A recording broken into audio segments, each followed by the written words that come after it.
Ba-ba-da-ba-ba-ba-ba. Hello, ladies and gentlemen, and welcome to another exciting episode of the Strong and the Geek podcast. Strong. Geek. Oh, Podcast. that was a little geek squeak over there. I like that. All right, I, as always, am your host Ben Ramirez. With me today is our special guest, Not a Ham Sandwich with Hair.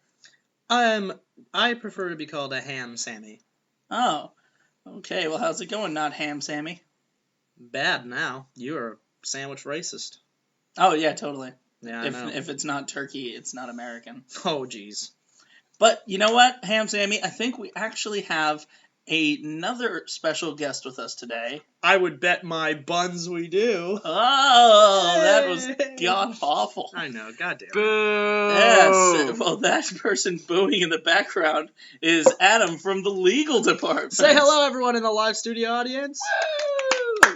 Great to be here, guys. Thanks for having me on. How's it going, buddy? Oh, man, it's going great. You know, been working on some contracts for you guys.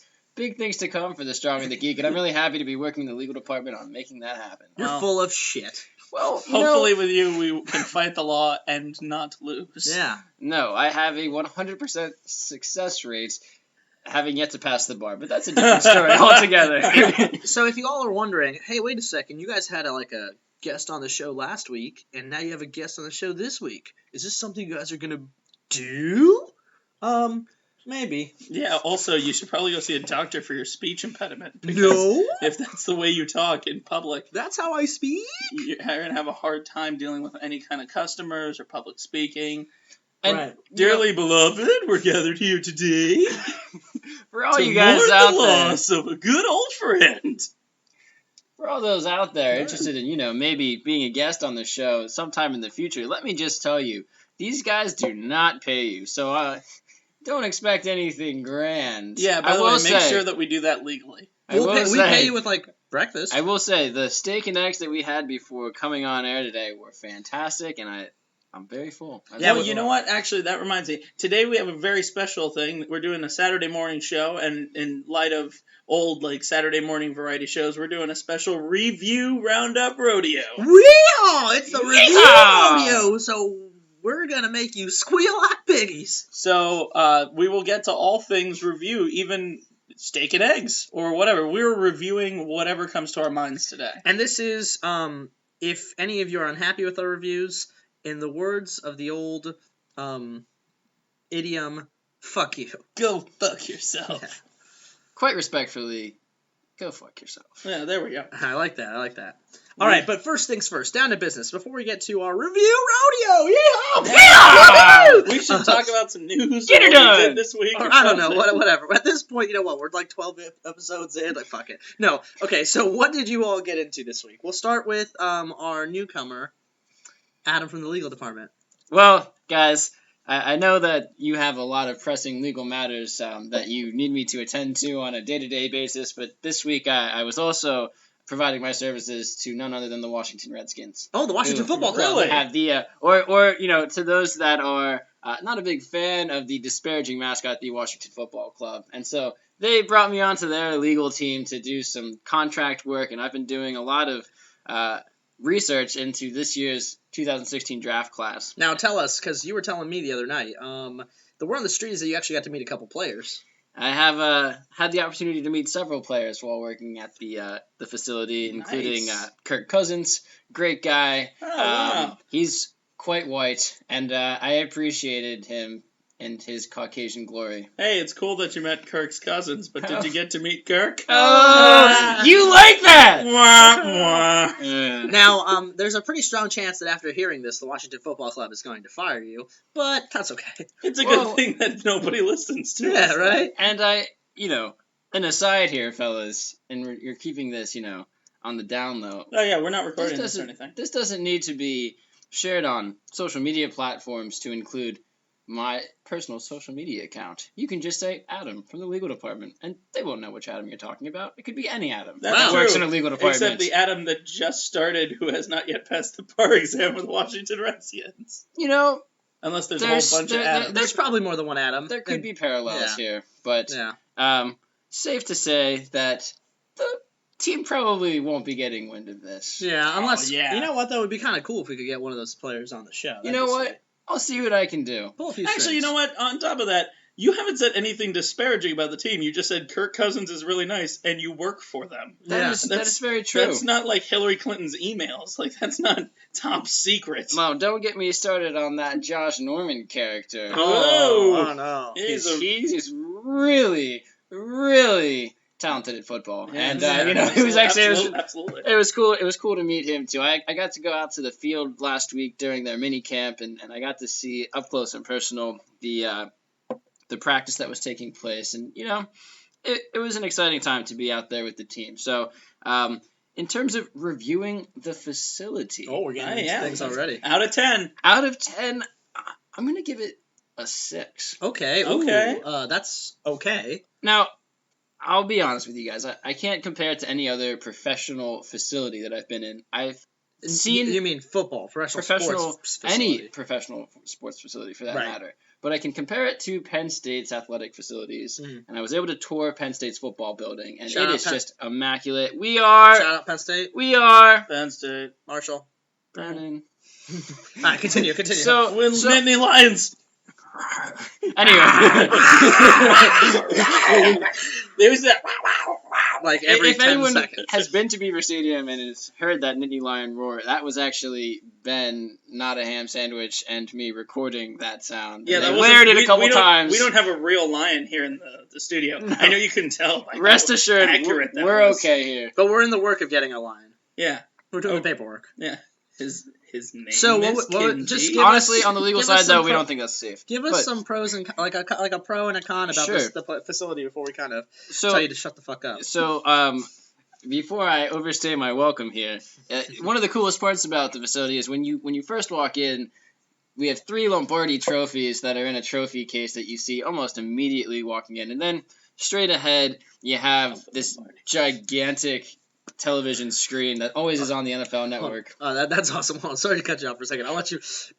If for any of you who didn't just hear that, so Adam from the legal team does a great job of explaining to us and describing the Lombardi trophies, which, if any of you don't know for whatever reason, it's a Super Bowl trophy. And Ben over here whispers to himself, Falco Lombardi. What a fucking nerd. Oh God, I love it. All right. I own 3 Falco Lombardi trophies. Okay, please continue. The downside, though, is that the facility is it's pretty old. You can tell that it isn't up to par with a lot of the other teams, especially the weight room. The weight room, Does to it be- look like to out be of the fair, 70s? is something maybe even pre-70s. Does it have shag carpets? Wow, you mean like 60s? Wait, is from the 60s. When you're in there, is everything in black and white? It's pretty dark down there. Yeah. I'll tell you that much. Right. Racist. No, I was gonna say they don't have like it's segregated actually, bathrooms. It's actually very poorly lit. I was gonna say they don't. I was saying they don't have like segregated bathrooms still, right? Because that'd be really fun. Oh no. Dan No, by Snyder. the Dan Snyder. By the 60s, that was overturned, right? That was in the Yeah, 60s. well, around DC, yeah, you were good. So Dan Snyder has taken the white and colored signs off of the bathrooms. I think Good. he did that last year. So I mean, progress. It's In 2016. 2016. Hey, Yeah. we shall overcome, right? It's 2016, right? Goodness gracious. We almost have our first female or Nazi president. So Yeah, you know what? We haven't had a fascist in office in quite some time. as far as I know, Or ever, yeah. for that matter. So it's about time. Andrew Jackson. I was about to Jackson. say, I don't know about Andrew Jackson. Jackson was a little borderline. He but- killed several people. Do you know on his deathbed he said that his only 2 regrets was not hanging a guy and shooting another guy, and one of those 2 guys was John C. Calhoun, his vice president. You know what? Hamilton right now is making the rounds. It's a really big thing. Oh, yeah. I think that Jackson should be the next big It would- story well, it turned would- into it would be like- rap drama. Well, it would be like Sweeney Todd. Yeah. There would just be a lot of murder. Sweeney Todd even looks like Andrew Jackson. A bit. Yeah. Oh shoot. Is Sweeney Todd about Andrew Jackson? In London, cutting hair. Yeah. All right. What about you, Benny boy? What did you get into? Oh, well, you know, if we're just reviewing everything, this week I played and beat. Well, hold on. We're saving that for the review rodeo. We're just talking about like what. Well, yeah, but I'm talking about what I did this week. But Yeah, I'm also whatever. going to review it while I'm at That's it. cool. This week I played and beat Darksiders 2 Definitive Edition. Oh God, that's the worst pun I've heard. They all replaced morning. Death Jeez. with Death Yeah, I see what they because did. you're playing Jeez. as Death, the fourth Horseman of the Apocalypse. That's a -2 for their out of 10 already. The game was originally released on PS3 and Xbox 360, but they re-released it on PS4 Definitively? and Xbox One. The Definitive Edition, which comes with all the DLC, the graphics and whatnot are cleaned up a little bit. What studio is this game? It's with Vigil and originally with THQ, although THQ no longer exists. But yeah, Vigil. Me. R.I.P. THQ. Yeah. One of the great game studios. ASAP. But somebody better DTF. pick up the rights and make Briefs. Darksiders 3 and presumably 4 or whatever, because it's a great series of games. I'm a big fan. And I played Darksiders 2 originally on the PS3. I loved it. This version, if you like that one, it's just it on a PS4. But you don't have to buy DLC because it's already there. Isn't the gameplay a lot like God of War, kind of like a run around and slash stuff? It's like if you mix God of War with Ocarina of Time. Oh, okay, that's cool. There's like a lot of like using this item to complete this quest, and then the moment you get that item, then you use it in all the dungeons, that type of thing. If you're a Horseman of the Apocalypse, are you like fighting angels and shit, or what are you doing? Yeah, sometimes you fight angels, sometimes you fight demons. Morally, did you ever question your decision to kill angels? Well, no. You see, they make it quite clear in the first game The angels are dicks. the angels are just another faction. You know, they're not like we as humans see them as pure and wonderful and angelic, but to them it's just another army. They just happen to be from heaven, and demons happen to be from hell. Where do angels? How do angels keep their armies warm? In their sleeveys. God damn it. Boo! Nope, Josh, you've been fired. Adam, we're going to be doing all shows from now on. Call Jeff with the big tattoos. With Big Jeff with the tattoos. It's going to be strong in the law. And just so all of you guys out there are aware, there is no wrongful termination claim that can be brought by Josh. He was an employee at will, and there are no claims that he can bring whatsoever. Yeah. That was just... Sorry, Josh. Well, at least I wasn't fairly compensated. All right. But in any case, it's cool. I played through all of the little side missions, like the DLC missions. They were also very cool. How some neat boss battles. How much game time did you get out of that bad boy? Out of the entire game with the DLC packs? You can get a solid 30-40 hours out of it. And what was the price tag? For the updated edition, it's like half price of a regular game. I think it's $30. That's not bad. That's $1 per hour of game. That seems pretty reasonable. Yeah, because they're not going to charge 16. you full price for something that they just released a couple of years ago. Yeah. That's only been cleaned up. So if you guys unless have an unless their name is EA Sports. Yeah, right. Then yes, they will. In the game. It's out of your wallet. It's in your wallet. If you guys have not played the Darksiders games, I suggest playing Darksiders 1. Only on PlayStation exclusive, or Xbox? No, I think it's also on Xbox One. Darksiders 1 definitely feels more like God of War. The second one has like a loot system too as well, so it's a little bit more of an action RPG. I would suggest playing both of them. This one I give an 8 out of 10. Okay, that's pretty good. Clearly it's not the best game I've ever played. The story is a bit lacking, but it's a fun game, and it doesn't get overly repetitive, despite it being a lot of hacking and slashing. Cool. They do break it up with a lot of puzzles and stuff. Very cool. So Not a Ham Sandwich. Tell us about your week. All right, so just to try and think of some highlights. So I'm prepping for work. I'm prepping for this summer therapeutic program. I'm not allowed to call it a camp because the insurance won't pay for a camp. They'll pay for a therapeutic program. They must have a great legal department. I was going to say, we're going to get legal on that. Well, anyway, so the program that I'm prepping for, because I'm kind of in charge of it, so to speak, so I feel like I was supposed to be doing like a whole lot of difficult stuff and all the kind of bureaucratic nonsense to get ready for the program this week, and instead, I just did a shit ton of crafts. I just drew a lot of pictures. I printed off a lot of coloring pages of Batman and stuff. And I won't lie, I colored some of them myself. I got paid for it. Nice. It was cool. Were you coloring inside the lines? Yeah, but you know what I found out, though? So I was looking all over our office for color pencils. And who would have thought an office full of adults didn't have a whole lot of color pencils? But we have a shit ton of crayons. And, I haven't used crayons in a long time. They're not the best coloring instruments. No, and they're hard to sharpen, or at least create a point. So more power to you for going through all that effort. And we're a non-profit, so we don't have that Crayola, the high class. No, we were using rose art. Oh, They were so you were just going with like your standard Roy G. Biv. Yeah, You like didn't even have like a lime green or like a red or orange. goldenrod. I Chartreuse. love that goldenrod. Goldenrod. It literally felt like I was just taking like a candle and just rubbing a candle trying to color. But you know what? I did color some of the pictures that I had, that I drew of some of the Batman the Animated Series characters with crayon, and we haven't tweeted those out yet, but they turned out okay. So Yeah. I drew some of these and colored them with crayon. Yeah, not bad at all. They turned out Yeah, you alright, texted me all those pictures. They are pretty solid. Oh man, that Two-Face one is awesome. Yeah, the black I used Sharpie with, but then the other stuff I had to use crayons. So it turned out okay. Interesting. Why did you choose a teal color for Two-Face's skin? That's how he was portrayed in the show. Yeah, that's Okay. how In he the was old shown cartoon. in the animated series. Yeah, I know normally he's like purplish, reddish, but I do gotta yeah. say, as far as yours are concerned, they're pretty much torn right from the animated series. Like they look like pretty solid. So I'll Yeah, give you that. we'll tweet out some of them. I'll give you that. I dabble in drawing every now and then. You should sign them. Yeah, that'd be cool. Long ago, I wanted to illustrate comic books and that kind of stuff, but then that fell to the wayside when I realized like I wasn't fucking talented at all. But Yeah, I don't Wah, do wah. much. I don't do much drawing. little violin. All right. Well, before we get into all the craziness, I do think there are a couple bits of news that we should talk about. Well, inform us. Well, you're the one that's the expert on this one. We got a lot of information about Justice League this week. Holy shit! How did I forget about that? Wow.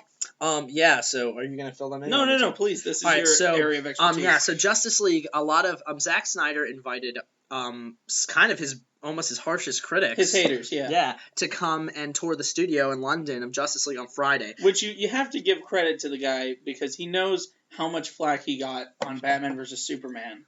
And From a critical standpoint. From a critical standpoint, yes. And he wants to own up to that and bring those critics on and be like, hey, look, I'm doing it different this time, and it's going to be better. And also, like, kind of at the get-go, like, if there's something you guys want to talk about, tell me now, and we can see if maybe we're going to do something about that. So on Tuesday, they released, all the reporters released their, like, talks about what they saw, and they were all good.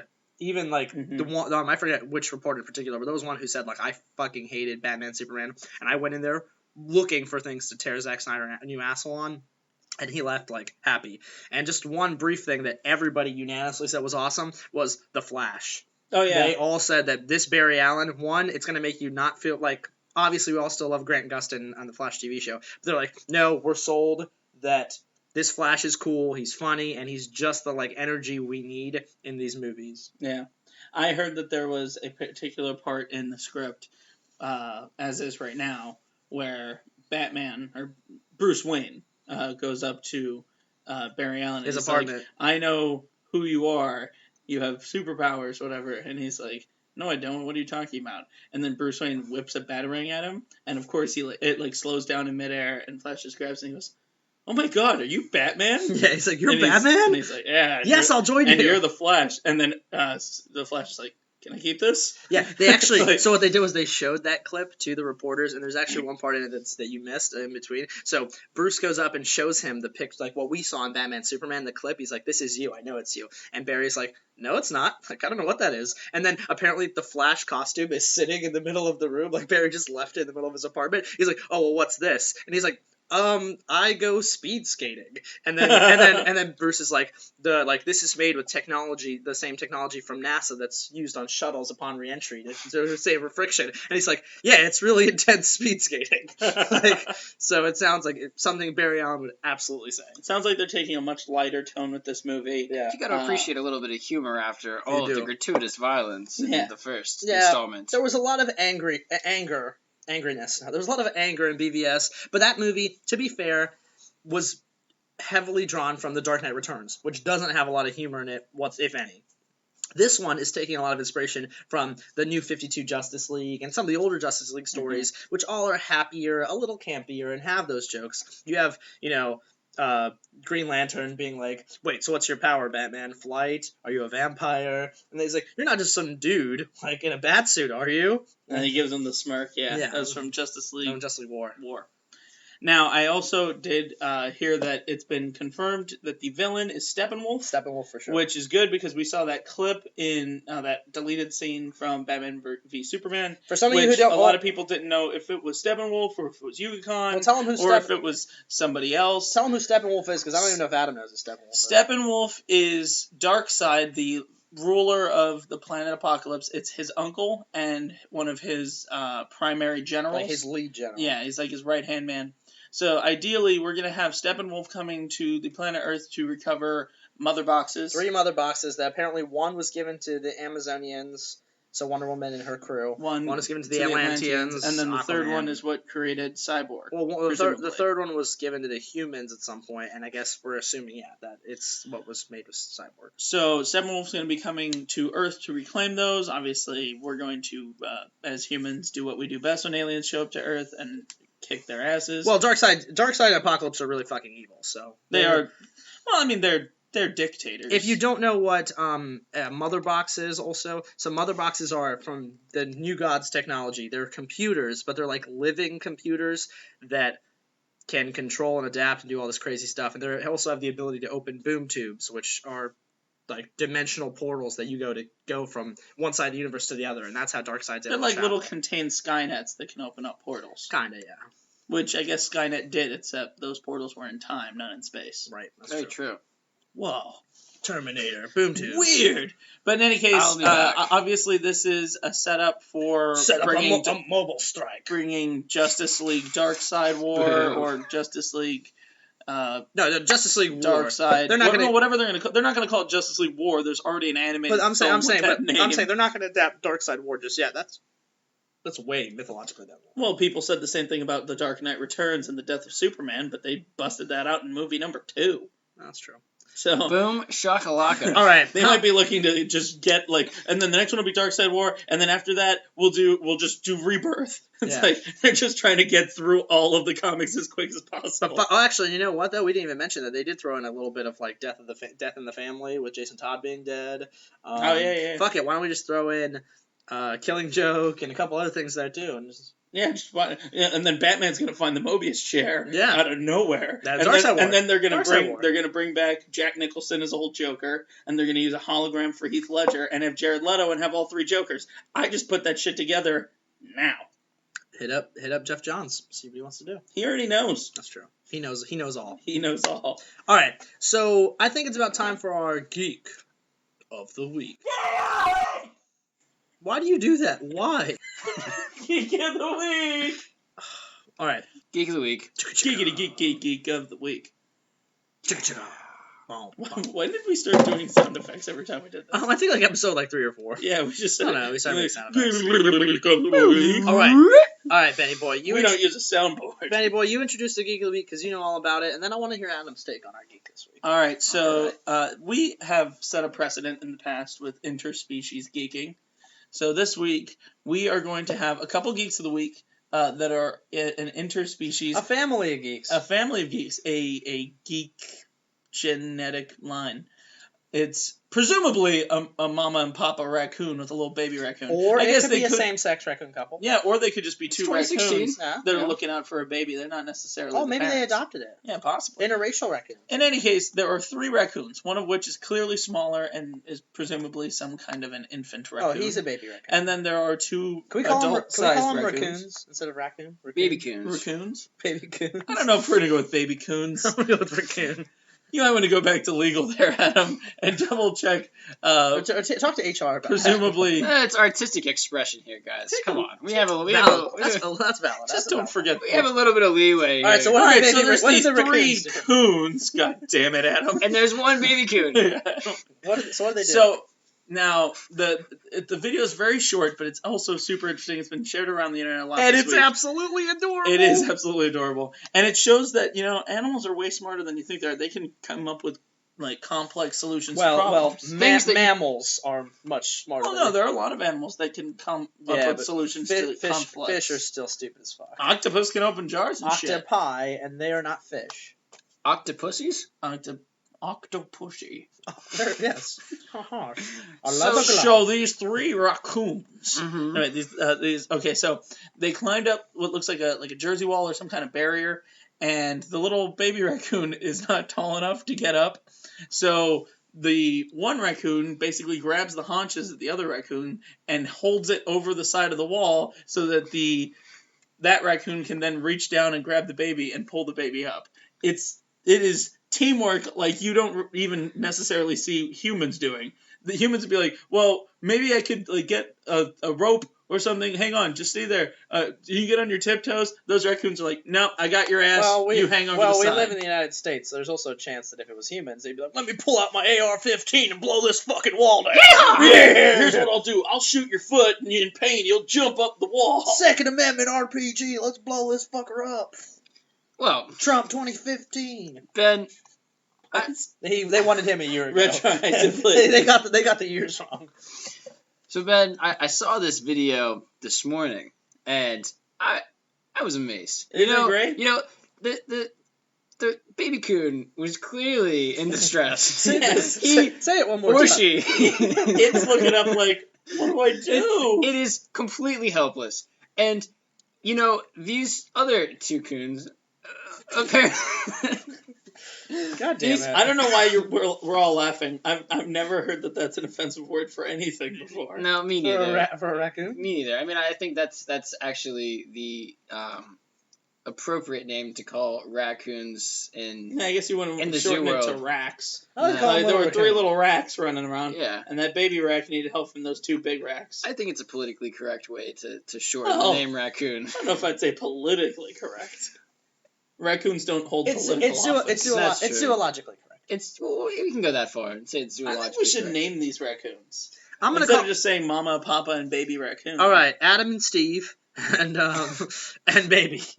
All right, so Just Baby. you've got Baby Coon and then I like Daddy Baby Coon. and Daddy Coon, I like Baby Adam Coon. and Steve, and Adam, what were these you two doing with those coons? Yeah. these two valiant, brave, courageous raccoons risk their life. They put their life on the line to save this baby coon, and you know it's the thing that you really only see in movies. I was so impressed by those raccoons. I think they are well deserving of this Geek of the Week tribute. Yeah, you know what? It just have a round of applause for family. Yeah. Guys, right? Part of me thought that if they were female raccoons, we should supposed to name them both Martha. And so, like, yeah, so that way, like, if they both die, like that, we know that baby raccoon's gonna become something Yeah. great. He's gonna become Bat Coon. Martha. He's gonna become the coon. Yeah, the coon.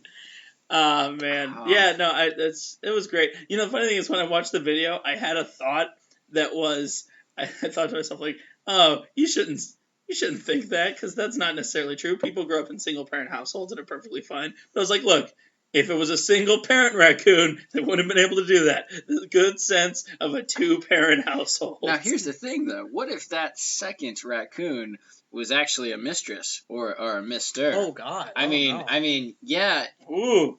Just throwing that out there, guys. What if There's a whole part of the video we haven't seen where another raccoon comes in and it's just like. Wait a minute. What if those were actually the little baby coon's older siblings and they're still searching for their family? Oh, Or they're orphans and they're really It was pissed like a now. brother and a sister and their baby brother or sister. Yeah, or two. Maybe mixed- they're homeward bound. Yeah. Look, here's I think you mean home They're way on their bound. they're on their way home. I don't know what you're talking about. All right, yeah, copyright for it's safe to say that the moral of the It's story not- is it's not family. hang on. Family here. Adam guys. from Legal. It's not copyright infringement to mention the name of a movie, right? Oh, it is. Not if you're not We're not- collecting money, right? We never mention the names of anything on this show. Guys, do you think I do my job here? I talked to their studio ahead of time to make sure that we could name that movie on air today. So homeward goddamn bound. Number 3, Coons Gone Wild. So, Geek of the Week this week, I'm going to give you guys a 10 out of 10. I'll give them an 11 out of 10. Oh! Because 10 isn't high enough. That's against the law. I give I'm them going to have to check those down. I give them 2 fuzzy paws patting each other before you're about to break into a trash can, and then you hold up a 8 out of 10. All right. Well, now that we have our Geek of the Week, which we will shout out on Twitter and whatnot, I think it's about time we get into the main review rodeo. Yeehaw, review rodeo! Yeehaw! Bangle, bangle, bangle! Before Victor we. My- Did you ever see that where Elmer Fudd Yeah. beat Bugs Bunny, it was like, V for victory. And why does he do a V like this, like with these fingers? 2 middle fingers. Y'all Does he can't have see. 5 fingers? I think so, yeah. It's the bowler's grip. Yeah, but well, at least in that episode he did. So, Can I just mention the fact that I don't know why I went this way with it, but my guns went bangle, bangle, bangle. Bangle. I was like, bangle, bangle, bangle. Maybe it's because you have roses coming out of your guns. Oh, Really yeah. bangle? Bangle. Bangle. All right, so this is the setup for Review Rodeo. We are going to just name off things that we experienced and wanted to review, and as the team here, we'll discuss them and kind of give all of our out of 10s. Yeah. So to get us started, I had the lovely opportunity yesterday at work, in between drawing pictures of Batman and coloring and stuff. For lunch, we went to Arby's. They have the meats. And obtained... Are you getting paid by Arby's? No, they have the meats. I don't have any. Arby's they is do. actually sponsoring our show, guys. I don't know if you knew about Arby's, this. they have the meats. Arby's, you have the diarrheas. No, okay, hold on a second. But I will say that I had the opportunity of having their Arby's sliders. So I Okay. had a regular roast beef slider, roast beef jalapeno slider, buffalo chicken slider, regular chicken slider. It sounds like Arby's slid into your DMs. They did. So I'm going to say this much. First things And then first. do a BM. All right, out the box, I would give Arby's sliders an 8 out of 10. Price, they're only $1. Flavor, they're delicious. They're small. They're not super filling, and they're like not. Other than the buffalo chicken one, they don't have like sauce on them or anything, so you can customize them. And with they your own didn't make you sauces feel and sick stuff. or anything? They made me feel satisfied, not overly full, and perfectly fine. That's good. I spent Did you $4. use horsey sauce though? I mean, I did used you dip? horsey sauce on the roast beef ones. Of On the course. chicken, I left it plain because it was good, and the buffalo chicken is buffalo sauce, and then it has a little ranch on it. All right. But they were really. Which was your favorite? Honestly, I want to say jalapeno roast beef with the horsey sauce and the Arby's sauce on it. That was really good. And they all have like that white cheddar cheese melted on them. Oh wow. All right, Wow. now, if we were going to say Arby's as a whole, Oh, Arby's as a whole, they sometimes do stuff that's kind of weird, so I'd give them as a whole like maybe a 6.5 or 7. yeah, I mean, that's a pretty mediocre, like a 5 or 6, whatever. Yeah, I would also rank them in that 5 to 6 I don't category. I mean, I oftentimes have left Arby's feeling worse than when I arrived. Right. Hold on a second, but their curly fries are the bomb. Well, here's Oh, the thing, yeah, though. of I don't course. think I've ever sat down and been like, God, you know what I could really go for right now? Arby's. It's Really? always been like, oh yeah, there's an Arby's. We can go to Arby's, right? Is everyone okay with Arby's? No, but now I will say that now they have the sliders. I have been like, damn, I could go for something with sliders. Did you know that in Arby's there's a thing on a secret menu? If you go in there and you order a meat mountain, have you What's heard on of this? what's on a meat mountain? A meat It's mountain not a secret menu is anymore. all of the meats. You heard it here first on Strong and Geek. All of the meats that they have? Roast beef, roast turkey, Corned beef, Angus, corned beef, chicken tenders, chicken. They just pile it all up On a sandwich? on a sandwich. How much does roll. that cost? Like $80? I think it's like $10.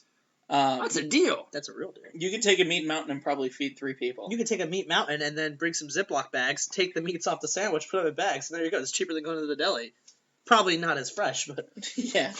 The But now you have the meats. and the funny Yes, thing you is, do. as opposed we've to obtained the meats. as opposed to a lot of places where you go and you order something off the secret menu, like if you go to McDonald's and you're like, I want a McGangbang, they'll look at you like, there are 3 employees in the back. You can go join yeah, them. they're like, what? But if Oof. if you go into Arby's and you're like Meat Mountain, they all know what that means. Oh, there's some McDonald's where they know what McGangbang is. Yeah. I've actually we are at Penn State. Yeah, they The definitely know. McDonald's in State College not only delivers, but if you order a McGangbang, they are happy to make it for you. Mhm. And if you order a McChicken and a McDouble individually, they'll ask you if you'd like them to Gangbang make style, you or- a McGangbang. Did you ever have Do you want us spicy? to gangbang Did you you ever? too? Did you ever have spicy McGangbang with the jalapeno McDouble and the Buffalo Ranch McChicken? That shit was awesome. That was honestly, I mean, those are my glory days. Yeah. And You I know don't want what? to talk about what happened. Fuck afterwards, it. But Out of a 10, I'm gonna give McGangbang a 9. McGangbangs that is like the perfect hangover food. oh yeah, The Perfect perfect drunk drunk food. food. Actually, Perfect pre-sex food. funny story. When I was Perfect post-sex food. when I was first introduced to the McGangbang, it was by my friend Leaf, who is a friend of the show, and Leaf was all of the sheets to the wind. He was super drunk, right? And we had picked him up in the bar. And Is that a phrase? Sheets of the wind? yeah, being like 3 sheets to the wind just means like you're pissed drunk. Anyway, that doesn't matter. heavily Uh, intoxicated for Josh. I don't know what it means, Yeah, but what- apparently Did we just it's- go back to like 1884? It's an old timey thing for being drunk. Okay, Andrew Jackson. I'm Full just. circle joke. Hey, are you taking the piss? British Alright, keep people. going. Anyway, so we pick up Leaf from the bar. He is completely all schmammery glands drunk, and He's bangled up. we're like, "Hey, buddy, let's take you home." And he goes, McDonald's McGangbang Dirty Burger. And we're like, what? McGangbang Dirty Burger. And Yeah, we're he like, called him Dirty Burgers. Have you heard that? We're like, I've never heard that term. Or phrase Clearly, before. he is having some kind of stroke, and it's like, no, go to McDonald's. Or he has So some, you or he took has him some to porn to McDonald's watch. instead of taking him to the hospital? We did take it to McDonald's. You know, the Good. gift that ba-da-ba-ba-ba. That was a real It's raccoon friend coma. thing to do. Boo. So we take him to McDonald's so he can get something to eat. He orders the McDouble and the McChicken, and he goes to assemble this thing. And the way he assembles it is he pulls out the way he's like, first you get rid of the bun, and then what do you want to do with this bun, this extra bun? You just eat. Oh, and he just shoves it in his mouth. Also, he'd eat the other buns. He wouldn't just put the sandwich inside of the sandwich. He so pops. Yeah. This wasn't done. It wasn't a true McGangbang. I mean, that's why it was a dirty burger. Because Yeah. it wasn't a true to form McGangbang. He would take the bun off of the bottom bun off of the McChicken chicken. and off of the. He would just put the McChicken patty in there. So. Well, he took the bottom bun off the McChicken and the bottom bun off of the McDouble, and then put it. because those don't have sauce or anything on them. And then he just popped them in his mouth like it was a lozenge or something. And then he just took the two ends like you would take two double stuffed Oreos to make a quadruple stuffed Oreo. I've never done that, but I've heard about it. And he made what he called the dirty burger. And then the way he ate it, it was just like David Hasselhoff on the ground with the cheeseburger. Oh God! You know what I mean? Like that drunken, like shoving it in your face. Like those Hardee's commercials. It's all getting where caught in his beard. Paris Hilton's rubbing Thousand Island dressing all over. Paris Hilton. Don't even get us started on that. Thousand She Island. gets a 2. I would give her a -5 on that sex tape. I mean, who uses night vision? Come on. Yeah.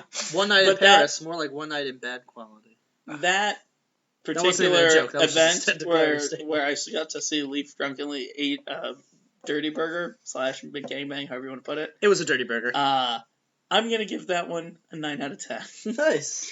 We're reviewing everything today. That's we a are. memory you will never forget. No. And you know what? Based on Yeah. the way you told that story, I give it a 10 out of 10. Well, it would have been a 10 out of 10 if he'd have fallen down.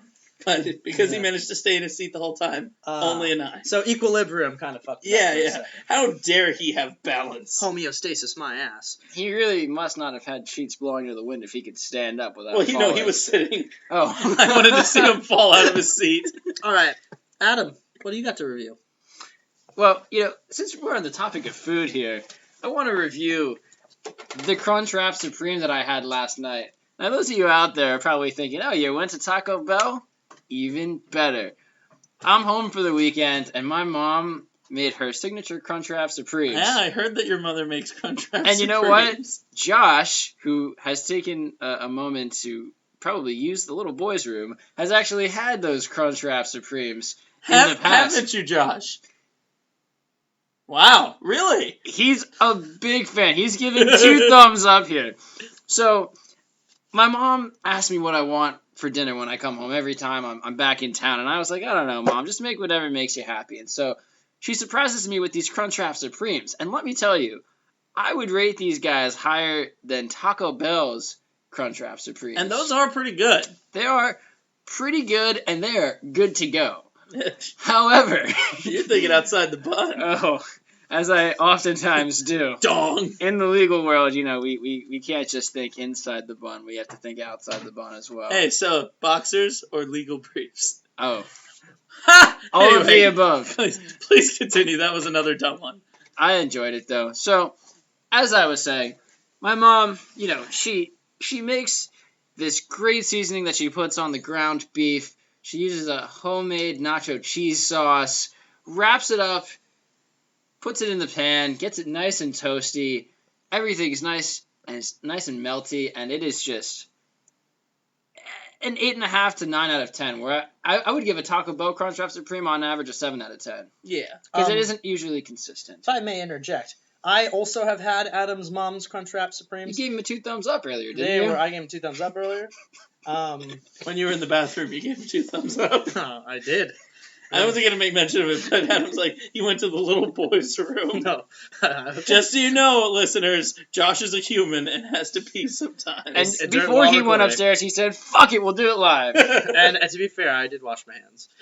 No, but Keep it rolling. in all honesty, Adam's Mom's Crunchwrap Supremes, I would also give a 9. And my just assessment and my take is, so every time when we like heard about the Crunchwrap, we were always like, from Taco Bell, we were like, damn, wouldn't it be awesome if you could have this only with real ingredients, not fucking dog food in a piece of shit tortilla, and with a paper plate and I will shoved say, in the middle. the seasoned beef that she uses is excellent. It had that melty cheese, the fresh lettuce cut up, and the fresh tomatoes. They were so good. In fact, right now, I just got a food boner thinking about it. Yeah. Awesome. I might need to go back to the bathroom for a second. Hold on. All right. Well, you know what? Masturbation. As far as we're reviewing things and we're just going off in different tangents and whatnot, there is something. I got a message this morning from a new listener named Neil. Yeah. And shout out to Neil. Yeah. Hey, Neil. Glad to hear you're a listener of the show. He sent me a message, and on the message, he requested some, quote, great hyperbole. Now, I know we may have sounded a bit hyperbolic here back and forth. But this next one, I'm being completely honest when I say this. I created my own hair gel this week. You did. Get out of here. I did. He's wearing it right now. I have it in my hair right now. And as far as hair gel is concerned, it's the best I've ever had. Of course. It feels great. Way to plug yourself, Donald. It feels great. It doesn't leave your fingers feeling sticky or slimy when you touch it. It is totally amazing. I'm giving it a 10 out of 10. Well, what did you make it with? Yeah, tell us how you made this. Is this like this? There's something about Mary hair gel? No. Although it does have some animal matter in it. Oh dear. You take it's not vegan. Well, you take gelatin. Does it have no, it is non-vegan. Any baby coon? No baby coon. Whale cum? No whale cum. All right. Just gelatin, which is typically derived from bone matter or whatever. Or dittos. You kill dittos. Yeah, if you kill a ditto, it's pure gelatin. You roast a ditto. So you take just regular, unflavored, you don't want to have sugar in it. It's just plain gelatin. And hot water, you let that set for a couple hours. Once it sets, you add in a little bit of coconut oil and a little bit of like essential oils. I use sweet orange, lemongrass, and a bit of lavender. Mixed all that bad boy up, massaged it into my hair. Feels great. And you know what? I'm not going to say 10 out of 10. I just thought about it. I'm going to revise that to 9. The only problem with it is because it is completely organic and made from actual matter as opposed to preservatives or whatever, you have to keep it in your fridge so that it stays. I'm curious. What's the hold like? It holds really well. Yeah. I mean, this is from yesterday when I put it in. It looks like you put it on this morning. Yeah, it still holds really well, but it's not like really hard and crunchy. What if you wanted to make it smell like something? What would you do? Well, that's what the essential oils do. It smells like oil, citrusy right now because cool. the sweet orange and the lemongrass.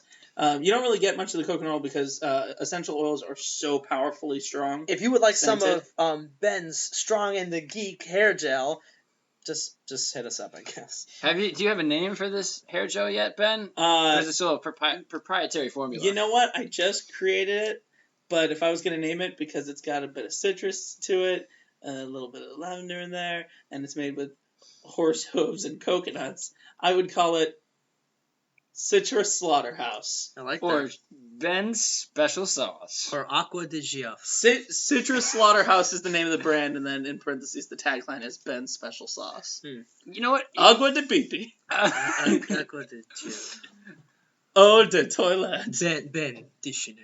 Well, Ben, you're gonna have to give me a free sample before I leave the studio today. Well, our dad was over here last night, and I told him, like, hey, I made my own hair gel. And he was like, let me try some. Actually, Sergio. I will say how does Sergio look? He went from a 5 out of 10 to a 50 out of 10.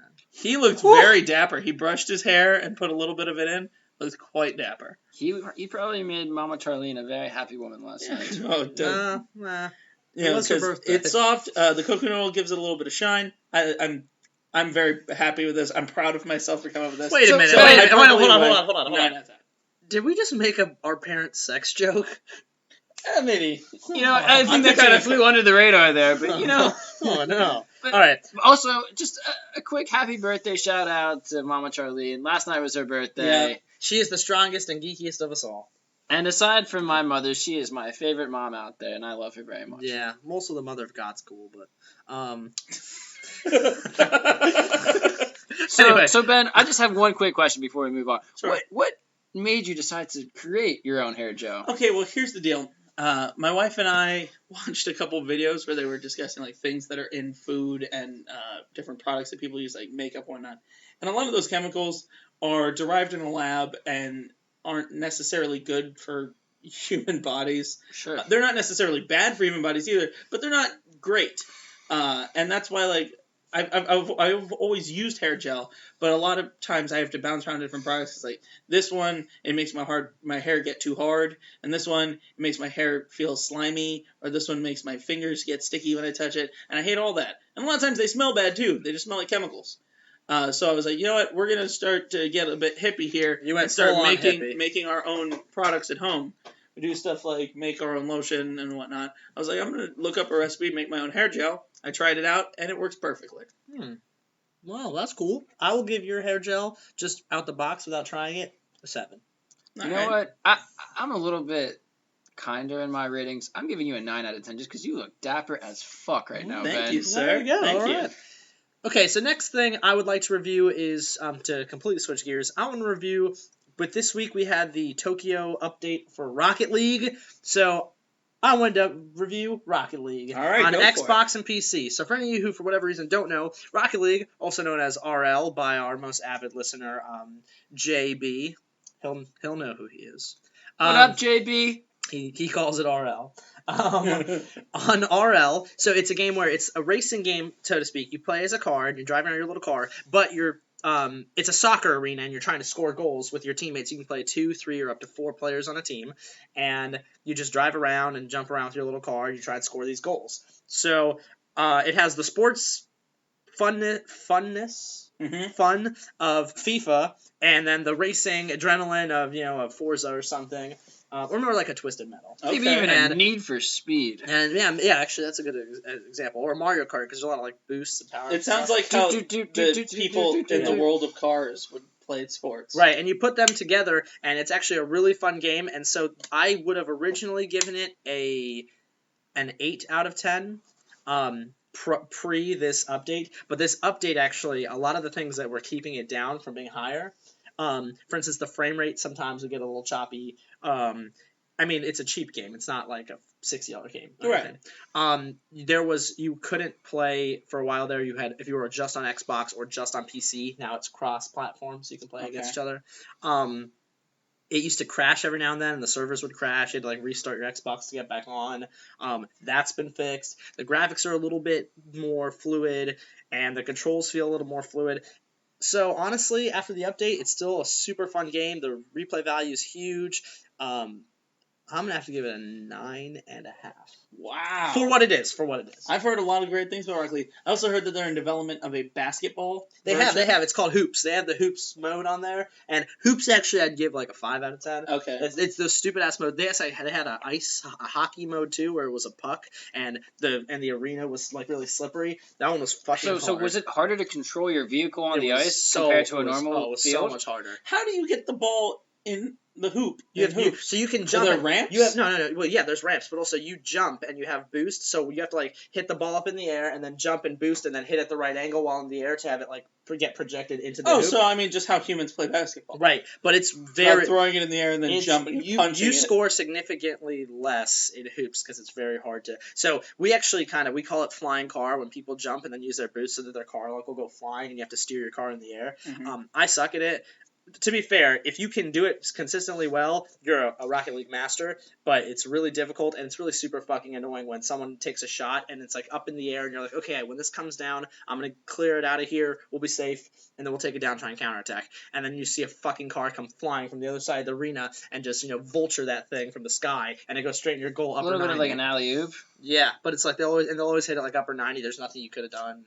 So do you think if you were better at this aerial mode, you'd absolutely. rate higher? Yeah, if I could fly cars, I would be better. So this doesn't sound like a very objective rating here, John. Oh, you're talking about me giving it a 9.5? No. The 9.5 is for stuff like some of the modes just aren't as like the hoops mode just isn't necessarily as fun. Plus, you can only play hoops limited to 2 people. You can't play hoops with more than 2. Can you play hoops online? but just with one other person. Admittedly, it's Adam, teams of two, all teams of of our reviews are just basically what we like. You know what I mean? Like, Of course. I don't have a criteria. I literally just think of, like, that made me feel like 7. Yeah. You know what I mean? It gave me that nice feeling of 7 that 7 always gives me. Yeah. All right, next up. I think it's your turn again. All right. Well, I don't know. Have you guys heard Chance the Rapper's new album, Coloring Book? Not. I believe I saw him on, like, Colbert or, like, one of the nighttime shows, but I haven't actually heard the album. Well, let me tell you, there have been a lot of rap albums that have been released this year. I was going to talk about The Life of Pablo, but... Life of Pablo, you know what? And I'd like to hear your thoughts on Life of Pablo. I mean, Kanye actually does appear on Coloring Book on several tracks with Chance the Rapper, and, you know, both of them being from Chicago, I think there are some similarities in a few of the tracks, but Coloring Book was the only free album to be released with the likes of Kanye, and Drake releasing his Use from the Six. Oh, yeah. And then you had Kendrick's Untitled. But, you know, Chance is also an independent rapper. Yeah. Which is, it's really exciting to see. In 2016, it's really rare. To see an independent artist as successful as Chance, it's pretty exciting to see that the music world isn't just tied down to labels. Right. Yeah. So, Kanye Take appears that, on the album. Hollywood. Yeah, take that. What's the Hollywood equivalent of music? Hollywood. Yeah, take that, Kanye Wood. Yeah. What do you like? Yeah. Do you like that? How many tracks are on the album? I think there are 13 That's tracks. solid. I mean, Okay. it's a full album. Yeah. It's well over an hour. Right, And it's not an EP or anything. you've got features from Kanye, like I said. 2 Chainz is on the album. Lil Wayne's on the album. Titty Boy. Yeah. Did you None call other than it- Titty did Boy you say from Little Clips. Wayne is on it? Wheezy F Baby makes an appearance on the Miniature track Wayne. Birdman Jr. on the same track actually as 2 Chainz. Tunchi. Yes, none other than. Does he Young- also have an appearance by Baby Coon? Baby Coon unfortunately wasn't dope rapper. part of that part of the album, but I heard that Chance and him might have a track coming out later this summer. So Mixtape. we'll have to be on the lookout. It might actually be Baby Coon's first It'd be like mixtape. they would call it "Getting Up the Wall," and it would be like about Oh, struggling against. that would be fire though. Yeah, It's like the LAPD. Yeah, like Maybe with getting some- up the wall. Some Trump undertones Yeah, there. oh, absolutely heavy Trump on it. So I mean, Young Thug's on the album, Future's on the album. So he has a lot of great features for being an independent artist. Yeah. A lot of big movers and shakers out there in the hip hop Fetty world. Wap, right? No, Thank unfortunately, the One-Eyed Wonder didn't make it onto Oh, the God. album. But it strikes this balance between like kind of almost taking those like gospel tones that we saw with Life of Pablo, Right. which I'm sure you're going to speak about later. But it also had that like classic hip hop feel with a lot of instrumentals instead of just studio produced beats. Right. And at the end of the day, I listened to that album for about 2 weeks straight every morning as I was heading to work. Flow? Oh, Chance has developed into, I'd say, one of the top 5 rappers of our In the game. of our current game, In if the you game, will. yeah. Which changes every few months, but Well, yeah, and I mean, with a guy like Lil Dicky out there, all these guys got to watch their back. Little Dicky. Tiny Dicky. Or, Little tiny Dicky. Or was there like isn't there one that's like Little Jesus or something? I don't know. I feel like, yeah, I at don't this keep point- up with this rap nonsense at this that point, much there's- anymore. There's so many like different like. YouTube rappers. Hey man, Like what's your YouTube rapper name? My rapper name is Gumball Machine 75 McQueen Sauce Lemon Fresh. My rap name is Strong the Geek. Like, oh, come on, dude. My rap name is Baby Elephant Man. I'm still looking forward to Baby Coon's first Me release, but otherwise, I'm not really paying attention to these new young hip hop artists coming into the game. So But what's your out of at 10? the end of the day, Yeah, I give Coloring Book a 9 out of 10. It sounds really good. I'll I check thought, it out. even as a non-Gentile, listening to a lot of godly tracks, Non-Gentile. I appreciated how much Has a chosen one. how much Member went of into the tribe. the making of this album, and you could tell that it was very well thought out, and it flowed from start to finish. So Right. 9 out of 10, and if any of you guys out there haven't listened, I would definitely recommend it. And if you don't like rap music, well, it's 2016. Get over it. Actually, if Baby Coons was a rapper, instead of just like his regular name, I think you'd have to spell it like K and then U with like the little umlaut and Oh, then sure. N and then a Z. Yeah, because I mean, Coons Auto's already been taken, and you Yeah. don't want it to be a Baby special. Coons. All right, Benji boy, what's your next review? And yeah. On the you review with an umlaut. rodeo, yeehaw. Umlaut. All right. Now, sticking with media before we go in another weird direction and talk about food or, how do you feel about smells? I'm gonna go with season 4 of Orange is the New Black hit this week, and I binge watched it this week, and it is great. It was very heavy. There was a lot of really, and I mean, obviously every season has a lot of dark stuff in it, but this season had a lot to deal with race relations. It had a lot to deal with authority of guards v inmates, because they bring in this new group of guards. So it was about the wall that the baby coon is climbing. Yeah, over. Absolutely. The guards that they bring in this week are like maniacal. Again, spoilers. You guys know that we spoil everything. There is a fella on there, one of the guards, who like forces inmates to do things that not sexual. It's just he wants to impose his control over them, so he makes them do like crazy things. He makes a girl swallow a baby mouse alive. Yeah. And he makes 2 other inmates fight like gladiatorial arena style. You know what? So in real life, thinking about the Stanford prison experiment, that happened in the 70s, just really quickly, Philip Zimbardo turned Stanford's psychology department's basement into a prison for 2, and it was planned to be for 2 weeks, and then it only lasted 6 days because the guards became the same thing. They started making people do like push-ups and all this and really meaningless chores. But like for the Stanford experiment, I mean, weren't they all graduate students going in? They were all undergrads. They were all undergrads. So they were in the same situation before this experiment started, and after 6 days, the people that were controlling the prison let all of that power go to their heads. So I think that really speaks to the fact that power can corrupt, and I think that this show probably does power corrupt. Absolutely. Yeah. Well, here's the thing about it that I think was also very intelligent on the part of the writers. Absolutely. They at the end of the last season, the guards that are in there, which are all bumbling but well-meaning, all the guards from the previous season they were just kind of like the dumb guards, you know what I mean? And they staged a walkout because their benefits were getting slashed. They weren't going to have health benefits anymore. So they staged a walkout. So this season starts with the warden, Caputo, needing to get a whole new staff. And they come up with this brilliant idea to bring on veterans and to use these little like cabins that are off from the prison as like housing, so they can offer them as like a perk. Hey, we'll give you free housing, and then they use the inmates to fix up the houses. So it's like, they're very concerned about their bottom line because it's about a privately owned prison as opposed to a federally owned prison. And as we know, prisons are big. The prison system shouldn't be private. We all know that it's an atrocious blot on our human society, but that's beside the point.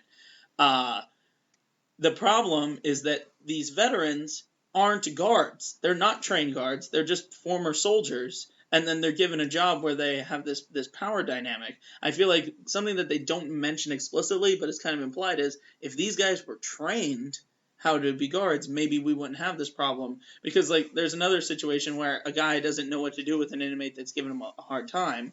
They can't send them to solitary confinement because they've literally filled their solitary confinement. All of the cells are full. So he just makes her stand on a table until she is willing to submit, and he's like, you just have to stand there.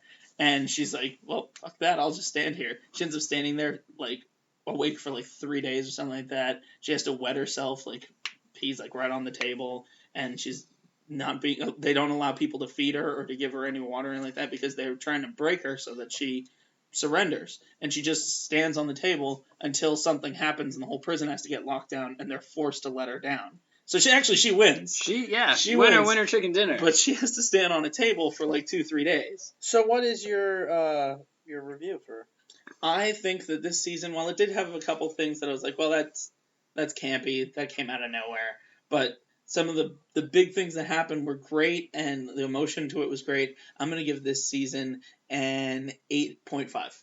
Nice. So, just out of curiosity, how many more seasons do you think Orange is the New Black has left? How long is her sentence? Well, I don't remember exactly how long her sentence is. I don't think it was that long to begin with, but I think it got extended a little bit. In any case, the show's not about just Piper, though. It's about all of the inmates. And, like, the first season was very Piper heavy, but since then, like, she might come up only a couple times in an episode. Now, that being said, this season did not end the show whatsoever. It ended on a huge cliffhanger. Spoiler God alert. damn it, Which- Netflix. Again, spoiler alert, the prison goes into full-on riot mode after one of the inmates is accidentally killed by a guard, and the prison just kind of sweeps it under the rug. They're not going to press charges against the guard, which admittedly, the guy, it was the only good guard, the only nice guy, and it was a complete accident. He didn't realize that he had suffocated her because he was trying to fight off a different inmate that was like a crazy girl who was jumping on him, and he had his knee on her back and she couldn't breathe. It was kind of playing into that Eric Gardner situation, except in this case, it was the madness of the moment. He didn't realize that he was suffocating her. So the prison goes into full-on riot. All of the different race groups, the black wing, the Hispanic Kings. wing, and the white wing, they all are like, oh, time to arm up because something's about to happen, and they all come charging out into the halls to take over the guards. One of the guards secretly has a pistol, and it's actually the same guard that did the crazy stuff and forced the people to do those weird things. He keeps a pistol on him in his like an ankle holster, and he goes to reach for it, and someone pushes him. The gun slides away from him, and one of the main characters grabs up the gun and forces all the guards on their knees and puts the gun to his head, and then all the girls are screaming, yeah, shoot that fucker, shoot him.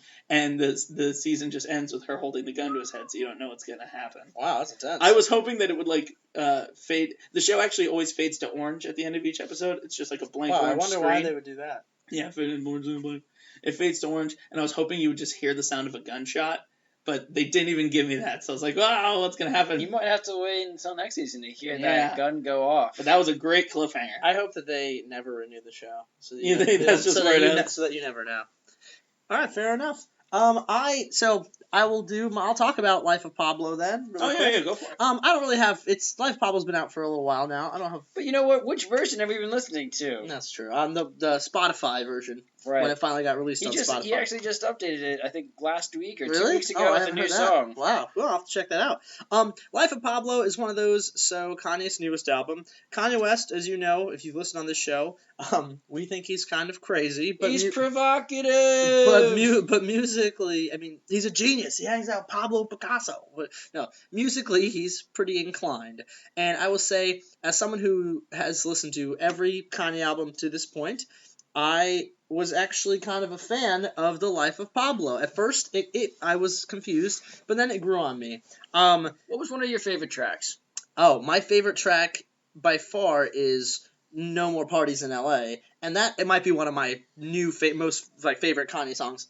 It's in my top 10 probably favorite Kanye songs of all time now. Wow, that's big. I really love that track. Kendrick's on it, and he's rap god.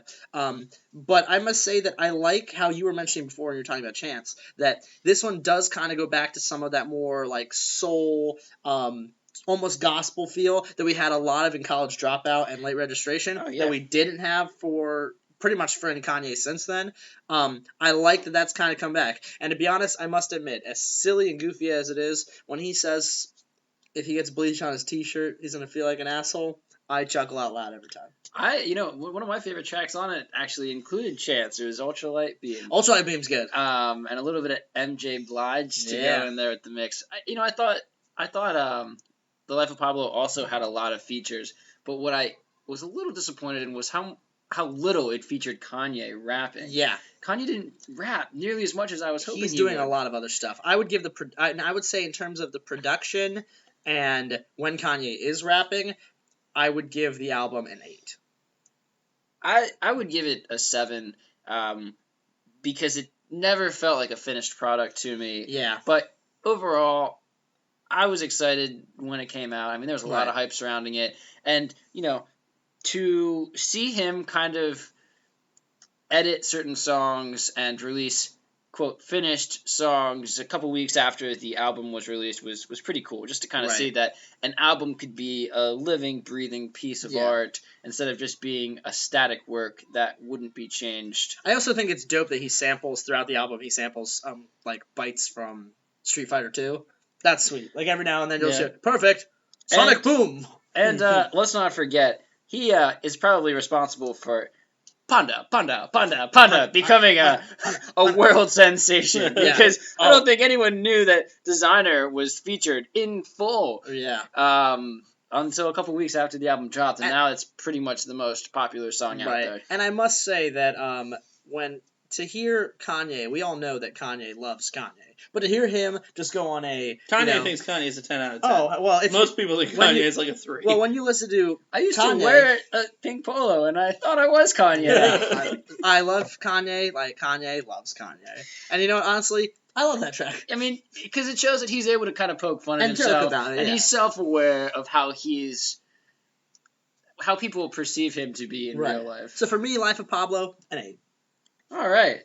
So, keeping up with this whole media trend that we've been going on reviewing, this past week I watched the OJ Made in America series. I did. It was so good. Ben, have you seen I it? haven't seen that 30 one. for 30. Oh, man. 30 for 30. And you know, OJ just seems to be covered time in and time out, time after time. It's a popular story to cover, but I'll be honest with you, this was the first time that I really felt like I was learning more about the whole situation. The man, now, was this the one community. with Cuba Gooding Jr.? No, this is the actual documentary. That was the dramatization. The People v. OJ. That's right. That's what it was called. The FX. On FX. FX got the movie. Yeah. In this case, they got the OJ. They had the Cuba as The OJ. juice. The juice and the Electric Factory. And you know, that was something I learned about. I didn't realize that while OJ was a member of the Bills, they had this really cheesy theme song with his offensive line and as the running back. But it was a 5-part series that aired on ESPN, and it became available on ESPN3, so you can watch it online. And I just ate that stuff up. Yeah, I watched it in 3 days. I watched 2 installments one night, 2 installments the next, and the 5th and final one the other night. And, you know, I thought the documentary did a really good job of putting into perspective the cultural divide at the time that OJ was really coming to be the famous spectacle that he really was. I think that it did a really good job of highlighting not just whether or not he's innocent or guilty or whatever, more so showing all of the other factors that were going on in the community, in the world, and just kind of showing that this guy, I think now for people our age, we grew up like right when it happened, like we were little kiddos. Right. That for us it was always like, no, OJ's that dude who murdered that chick, like whatever. Yeah. But it really get a good painted picture of like, no, prior to that happening, this dude was like a fucking national hero. Yeah. Like, No. Actually, funny side note. Neat little OJ story. we drank some OJ. Yeah. Yeah. Well, that too. Oh yeah, we haven't got to that yet. Nope. O.J. Simpson was actually considered to play the Terminator before Arnold Schwarzenegger. Dude, he was in a lot of movies. I didn't even know that. Yeah, James Cameron, funny enough, came out and said, no, I don't think anyone could believe that O.J. Simpson would be this murderer because he's such a nice guy. That's and he's hilarious. like in the Naked Gun and whatnot. Yeah. And it's like, history has told a much different story. That Nudge, he is- nudge. that But he's murderer. James Cameron was like, oh, no, what, OJ? No, OJ can't be the Terminator. Apparently, that's the thing that the documentary did pretty well, is that anyone, even post the trial, like people who meet him to this day are still like, they call it getting like OJ'd or something. Yeah, because he's so charming. So charismatic, yeah. Yeah. You meet him and they're like, I wanted so bad to think that he's a fucking murderer and he's an evil person. And I left there being like, wow, I like O.J. Simpson. It's like that episode of Family Guy where Yeah. Peter goes golfing. Yeah, it's with him. exactly like that, yeah. But at the end of the day, it's a story that's been told so many times. I give OJ Made in America an 8.5 out of 10. I thought it was a little longer than it needed to be. They dragged out parts. But for any of you guys out there that haven't seen it and are interested in the story, it's, I think, very educational, not just on OJ and his coming up and becoming this idol that he was, but also understanding the cultural surroundings that made it such an interesting case. Yeah, I would definitely agree with that 8.5 rating. I thought it was very good. The production value was really high, too. Which, on all those 30/30s, they're pretty good. You know, if we're talking about cultural divides, I think that we should review the Brexit. Oh, my goodness. Oh, boy. Big news this week. In fact, like, news with global ramifications. Absolutely. The UK has chosen to leave the European Union. Yeah. Which, you know what? A lot of people right out of the gate talk about how terrible this is. And I agree. It's not good for Britain. It's not good for Europe. But it is good to see that the people still do have the power. Oh, yeah. Because the people decided this, and the government was like, well, the people decided. And you know what? I actually, which is the same thing. Sorry, which is the same thing with Scotland staying. That they voted the same way. Like, I respected David Cameron resigning after the vote too, because as the leader of the country, you want someone who's going to listen to what the people want and guide the country in the direction that the people want. And he wasn't on board with this Brexit. So when the people spoke and they decided to leave the EU, I thought it was very responsible of him to kind of leave the helm of the ship. Yeah, well, I mean, it can be said that it was a responsible choice. It could also be said that it was a complete self-preservation choice. He looks at it and says, all right, well, we're about to go down the shit for the next couple of years until we get back on our feet. I don't want to be at the helm when this happens. I'm going to jump ship before the ship sinks. Very true. And, I mean, you could take it either way. There are two sides of the coin there. Yeah. And it's going to be an interesting story to follow, because this exit isn't actually going to happen for quite some time. I mean, it has to be negotiated with the EU. I was understood that it's actually going to be slowly over the course of 2 years. Right, exactly. But, I mean, immediately, the price of the pound has dropped to a 30-year low. And the euro also. The euro dropped. There's a certain amount of $1 trillion. I think they said like $5 trillion has just disappeared from like global money. Yep. I mean, it's just gone. Which doesn't make any sense. It just disappeared. The global markets have been significantly affected by this. The Dow was down like 500 It dropped 500 points. That's right. And you gotta wonder if it's gonna affect certain financial institutions that are currently in the country. I know J.P. Morgan's been a big name that's been flying around because they have a lot of employees in London, and now Jamie Dimon, their CEO, recently said that they may be relocating a lot of those employees to other countries in Europe, and people might be losing jobs as a result of this Brexit. It's also going to affect a lot of British-made goods because now they don't have to follow EU regulations. Well, the trade agreements are going to have to be renegotiated. Right, exactly. So. Here's the thing about it. I give Brexit 2 out of 10. Yeah. Here's the thing. Like ballsy move, 2 points for that. The rest of it, I'm not a fan. Here's the thing about it. As someone who is kind of anti-establishment, progressive, whatever. Hippie, make jail. I think that it's wonderful that the people had the power to say, no, government, you're not going to make these decisions for us. But don't you wish they would have said... And you know what? But here's the problem. Hang on. If I can just finish real quick. The problem is that it wasn't a progressive movement that caused this. No, it was conservative. It was the exact opposite. It was out of xenophobia. Yeah, we don't want immigrants. We're afraid of brown people and people that don't speak our language. I mean, we got to do something to keep these people out. That's part of it, yeah. But. Well, I mean, that was the campaign that was pitched by the what are they called? The UKIP? The UKIP, yeah. Yeah, they pitched this whole campaign that was like, Donald Trump. Don't you remember back when we owned the world instead of the world owning us? And Let's go back to those days. The funny thing is that he's not even exaggerating. That actually was something like they said. Like, wasn't it great when the British Empire, the sun never set on the British Empire? Now it sets on us every day with Syrian refugees.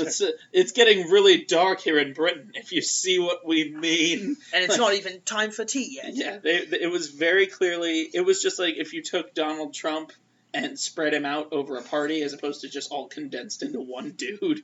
Oh, and that's kind of the scary thing for me, like thinking about this whole Brexit situation is like, is Donald Trump going to like now draw from it as a way to kind of motivate the American people to exit the UN? Well, not to exit the UN. That would be a Trump move. To act on those baser instincts and to turn to just and to build that wall. Idiotic.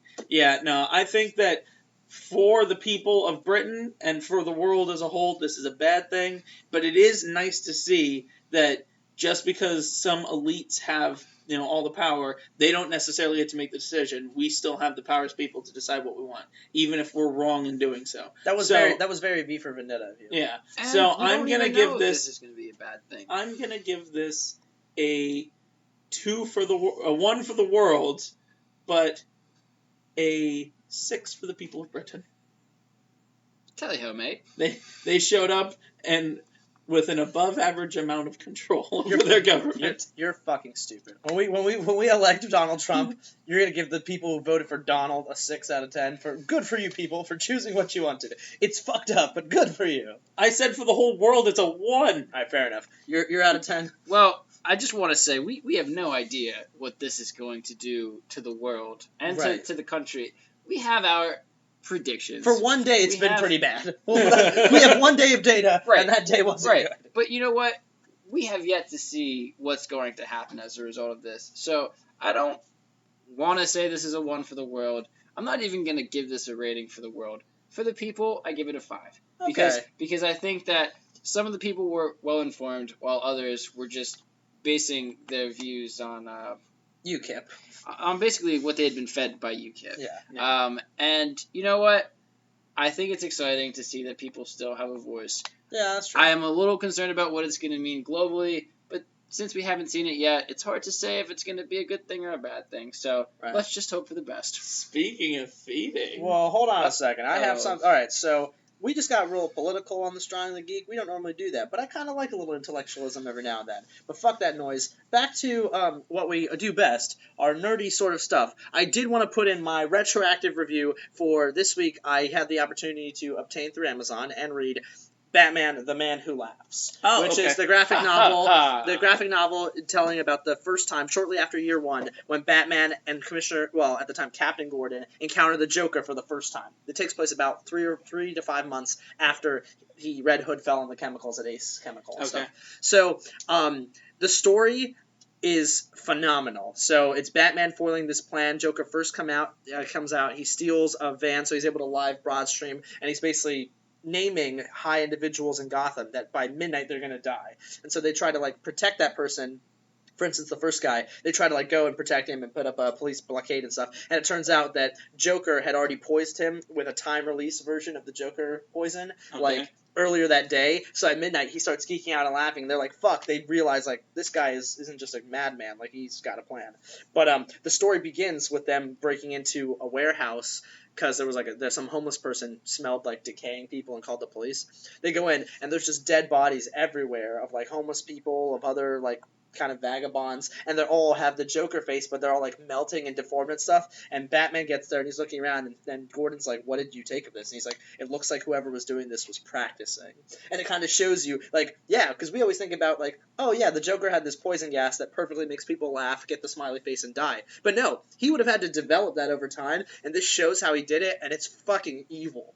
It sounds really dark. Oh, it's super dark.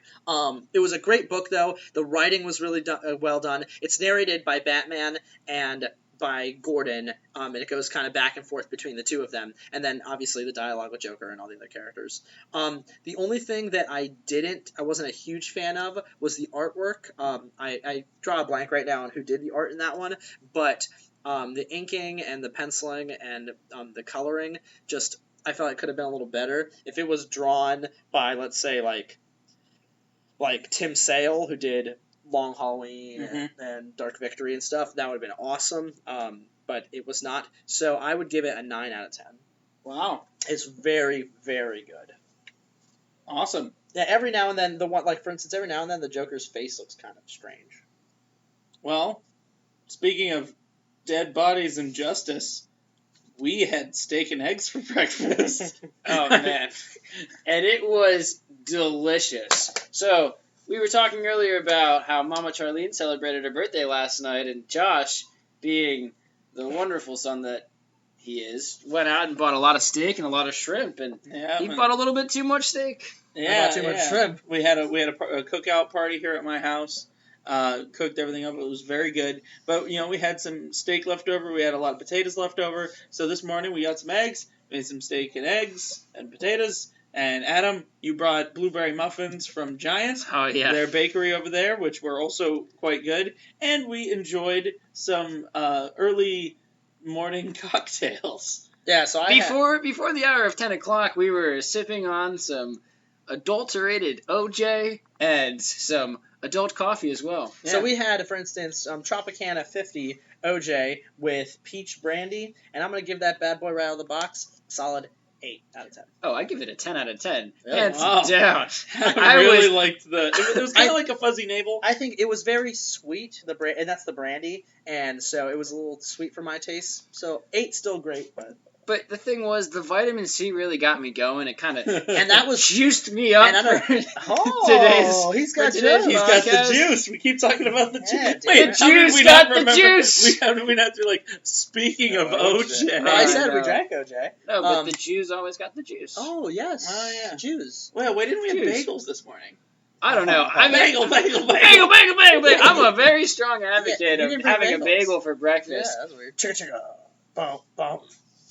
Woo! Sometimes we just put sound effects strong. You gotta get used to it. Oh, so anyways, we had this great orange juice cocktail. Ben, what would you give it out of 10? I think that one. I'll also give it an 8. I don't like super sweet drinks, but yeah, I'm with you on that one. It was very good. Like And I had two of them, and I kind of do want one more, but I wouldn't do more than 3. The other cocktail we made was iced coffee with almond milk and Frangelico, the hazelnut liqueur. Yeah.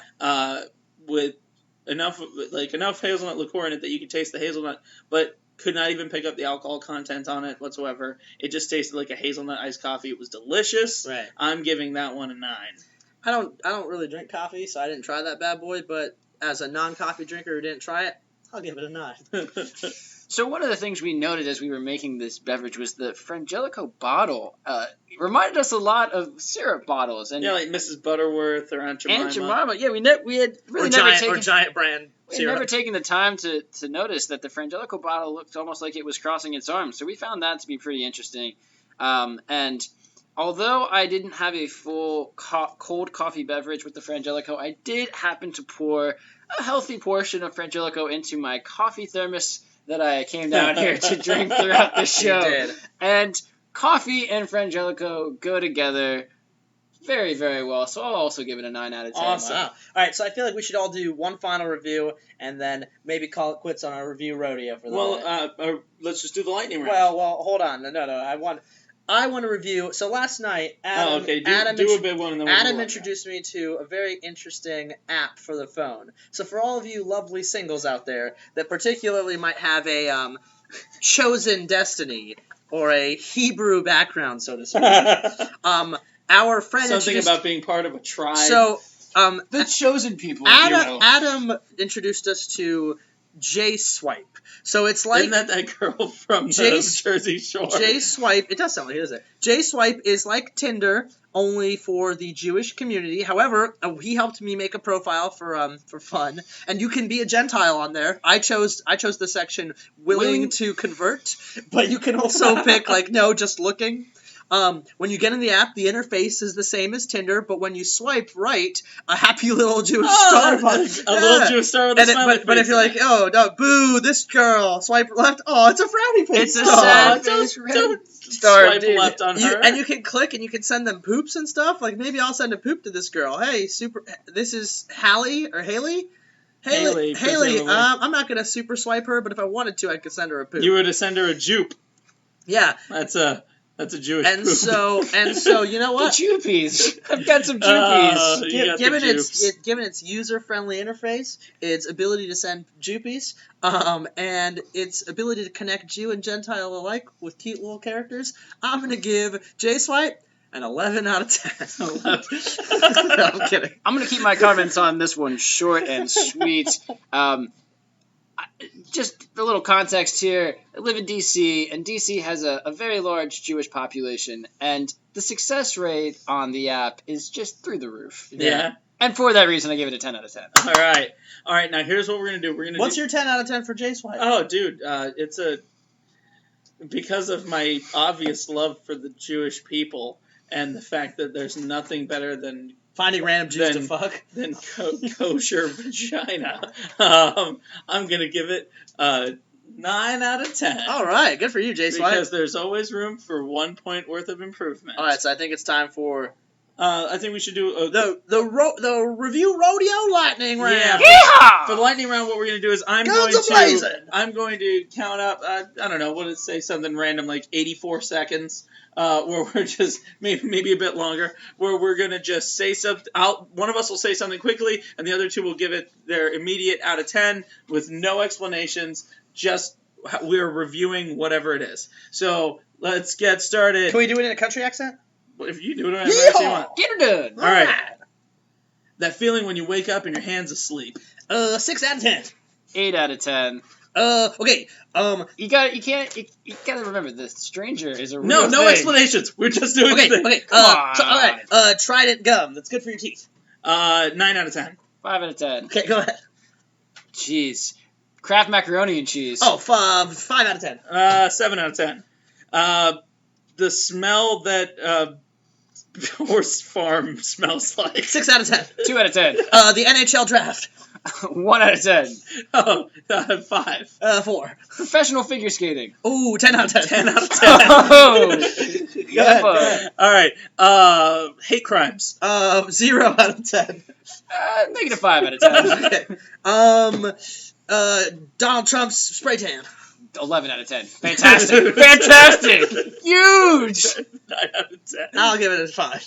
The Zika virus. Ooh, 10 out of 10. Yeah. 0 out of 10. As a virus, it's doing its job. Yeah, Right? it is. That is spreading like wildfire. All right. The movie Heat. Oh, 2 out of 10.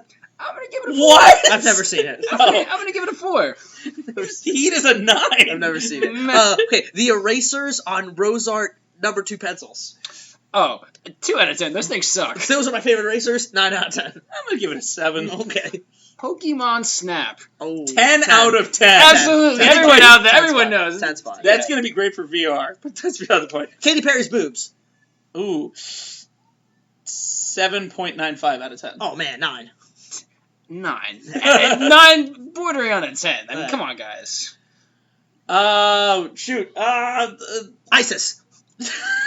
Are we talking Archer ISIS or like the beheading ISIS? Archer ISIS. Oh, 10 out of 10. 10 out of 10. And also, just to go back here, I mean, the last season of Archer was fantastic. Any of you guys 10 out of 10. 10 out of 10. The Strong of the Geek. Ooh. Negative 40. The fear of ghosts. 6. Probably like a 3. We've definitely gone over the time limit. You know what? We'll do this till we hit 3 minutes. So Okay. we have 45 keep seconds going. left. Sully from Monsters Inc. Oh, 8 out of 10. Okay. 6. It's a 7. Okay. System of a Down. Oh, no, an explanation. 7 out of 10. I was gonna say 7. 7 out of 10. All right. The Halloween. Michael Myers. His costume. Oh, 5. 9 out of 10. Okay. Oh, 8. The intro sequence from Batman the Animated Series. 10 out of 10. 10 out of 10. 10 out of 10 out of 10. All right. A nice puffy down jacket. Ooh, an 8. Yeah. 7 or 8. Oh, yeah. All right. The taste of human flesh. 3. Seeing as I haven't eaten any, probably a 7 or 8. I'm gonna give it a 10.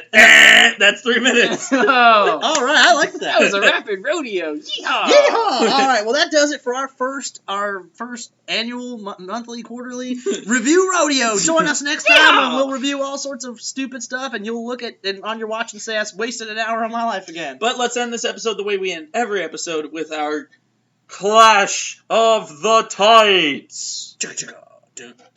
Now, last week on Clash of the Tights, we had the matchup of the Dragons and the matchup of those wonderful UK voice actors. The 5. Benedict Cumberbatch as Smaug versus Sean Connery as Draco. And we voted Draco.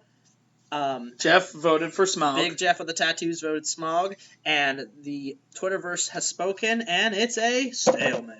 It is a stalemate. 50-50 So split. I think either they decide that they're both dragons, so why should they fight? They just No, take wait, over hold the on a world second. together, or they just battle to the death. Well, no. So you and I voted Draco, and he voted. So 2-1, we won, and then the Twitterverse was a split. So fuck that. You and I win. Oh, Woohoo! Yeah, go Draco. Fuck you, Smog. Benedict, you stick to Khan and Doctor Strange. Boo. Yeah, ooh, Doctor Strange. All right. So in any case, that's what happened last week. This week we have a matchup of child maniacal geniuses. You could say it's child's play. No, you couldn't. That's actually a red. Because That's a red herring. That's a red and the funny thing about that, Chucky has red hair. herring. Yeah. Oh, all right, keep going. This week we have a matchup of cartoon genius, brilliance, domination things. Eric And born- Cartman Wow. from South Park versus Stuart Griffin from Family Guy. All right. In corner 1, we have Eric Cartman. He's a little fat dickhead. He is a 10-year-old fourth Shut up, grader Kyle. who weighs a lot of weighs a lot of pounds, and hates the chosen He people. hates He what- doesn't use J-Swipe for He- anything but murder. He's blatantly racist, sexist. He somehow is very manipulative. He will do anything to get cheesy poofs, and pretty much has been the cause of murder, of cult-led cults. And he ruined Yelp as we know it. Yeah. Now, as far as abilities for Eric Cartman is concerned, we know he is a master manipulator. Yeah. We know that He's he homicidal. is homicidal, and he's not afraid to make other people do that. As for the him. coon, he has sharp claws. As the coon, he has sharp claws. Not to be confused with Baby Coon. The V-chip allows him to swear himself shoot into lightning. having laser beams. It's true. Uh, As a ninja, he had nunchucks, didn't he? yeah, and also He had the size. backing of ISIS. No, he had like size. Or something. He when they played Ninja. Yeah, in he last played. season. Yeah, it's true. And then he also has a giant probe that can shoot out of his ass. That's at any true. given He does time. have that. And he's a pretty good singer. And he's a wizard king. yes, Yeah, he's a wizard. but Not the king of wizards. Not the king of wizards. He's a a wizard, wizard king. who is also a king. All right. So what So about Eric Stewie? Cartman's the deck is pretty stacked out of the gate. True, I like that. But I'm liking what I let's see. not forget Stewie. The talking baby. He is a genius with the ability to create inventions such as ray guns, Right. robots, and let's not forget the goddamn time machine that is in his nursery. But if he loses the return pad, he's fucked.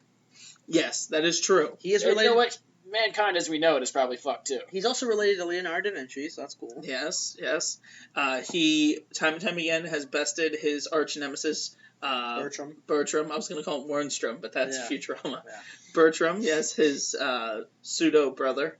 And he also has a very Freudian fixation with his mother, Yeah, he just wants to murder her. but probably have sex with her. Well, we haven't gotten to that yet, but It's coming. It might be a rape murder mystery kind of story later down the OJ. line. So it'd be really we're OJ. gonna have to check with legal to see if that's liable to, Yeah, and that's cheap. or slander To to Family say Guy? that he might We're in the Well, clear fuck here, his mom. guys. might want to fuck his Well, mom. let's fuck his mom. I don't know. Okay, so here's how I see this going down, and then you guys can give your 2 cents. I'm going to go Cartman all the way, and this is why. For one thing, Stewie doesn't have the ability to communicate with adults. So Cartman, if need be, can obtain reinforcements. 2, Cartman's, honestly, his manipulative powers, he can probably convince Stewie into, like, killing himself or something. Yeah. Because Stewie is a little bitch. Like, there's times where Stewie will cry and whine, because at the end of the day, he's a baby. Cartman, at the end of the day, is a homicidal, xenophobic maniac. I think this is going to be a battle of psychic wits, and I think that Cartman's going to win that battle. What's your take on this one, Adam?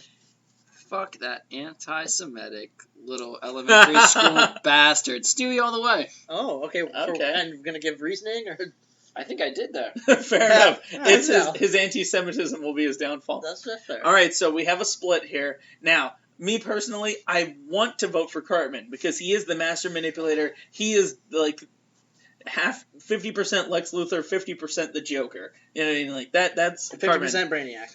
But here's the thing about Stewie Griffin. He can always build something to get over whatever hurdle he comes across. So even if Cartman came at him with laser beams or turned into the giant monster that he does in Trapper Keeper episode, Yeah, I forgot about Trapper Stewie is going to be able to overcome. And let's not point out the fact that unless, as Trapper Keeper, he takes Stewie's time machine and then he can like move through time, Stewie's gonna hop in his time machine, go back to before but hold on a Cartman was second. born, and kill his mother. But we don't talk because about... he loves to kill mothers. But we try to keep Trapper Keeper. We try to keep time machines out of our... If we're keeping time travel out of it, I still think Stewie will be able to build something that will allow him to defeat Eric Cartman, despite my love of Eric Cartman and South Park. So I'm with you on this one, Adam. I am voting for Stewie Griffin. Looks like the Stewies have it, but Cartman, you're a fat asshole. This one, I think we might get the most traffic on Twitter Well, hopefully. of I don't all the know. ones we've had because these are both so popular. I mean, we got to get the people going. Yeah. We got to listen to the people here, guys. Absolutely. Well, I think that does it for another exciting edition of The Strong and the Geek. And the Adam. And And the Jew. a big thank you to our special guest, Adam from Legal. We certainly will have you back on the show whenever we can. Yes, thanks for stopping by. Make sure to check us out on SoundCloud, on YouTube, on Facebook, on Twitter. Yeah, basically on iTunes. whatever you're listening to this on, make sure you then go and listen to And it on 2 subscribe, other stuff. things. And tell your friends. Also, keep an ear out to the sheets flapping in the wind, or whatever the hell you said earlier, about merchandise, because it might be coming soon. Again, we need to see some interest from the fan base. Well, we definitely You are. should probably check with your legal department. Yes. Also, if you have any questions, concerns, comments, or pleasant dick pics to send them. DM us at Strong and Geek. But make sure they're 5 inches or larger. Yeah. You can also email us at thestrongandthegeek@gmail.com. And I take care of all this stuff. You can also send us messages on Facebook, which I respond to immediately. And follow us individually at RamResForPrez. And at the Ben Ramirez. And I'm not going to give Adam. that information. At Adam from Legal. At Adam from Legal. All right, guys. Thanks a lot for having me. Oh, of course, man. It's been a great time. All right, guys. Bye, everyone. Welcome to the post-credit scene. Oh my god, another post-credit scene. This time we have a special guest with us. His name is Venom. And I'm Peter Parker. I'm Venom. No, you're not Venom. No. He's Venom. I'm Venom! Oh my goodness, that must be anti-Venom. So if you guys are wondering what we've been up to lately, it's been a whole lot of masturbation. Oh, and baby coons with the baby June. My hands are so sticky. So excuse me while I get on J-Swipe and J-Swipe myself for the rest of the day. Spiderweb's out. Swip, swip, motherfucker. Duh, duh.